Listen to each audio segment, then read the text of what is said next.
animals. Virginia complains to him thinking he's a servant. They take the jeeps to go to the house, and on the way, Pablo shows them the animals. Later at night, the party is in full swing.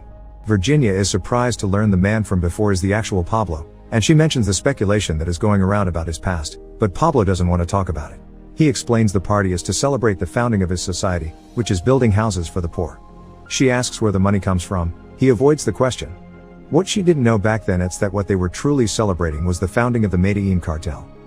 A couple of days later, Pablo takes Virginia to visit the slums to show her all the houses he's building. Most kids of the area are named Pablo after him.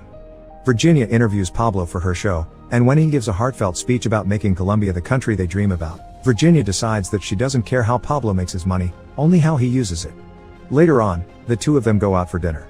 Virginia comments she's married but not by choice. Her husband won't sign the divorce papers. Because Pablo doesn't like hanging out with married women, he says he'll fix it for her. We cut to Virginia's husband being visited at his job by Pablo's men to threaten him. Next we jump to Virginia's show, where she's informed her husband has finally signed the papers.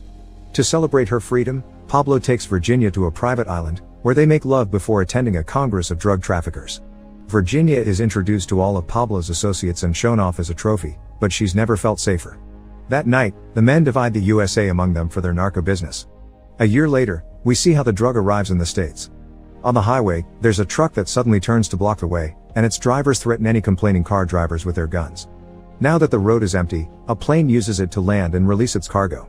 Lots of men jump off their cars to pick it up while Virginia tells us how a kilo will be cut here to make double profit. Now the drug has entered the country, President Donald Reagan must speak to the nation about the subject. Shepard is in the White House too, overseeing the transmission, when he's approached by an American and a Colombian representative that tell him that since most of the drug is coming from Colombia, they're working to reactivate the extradition treaty that would allow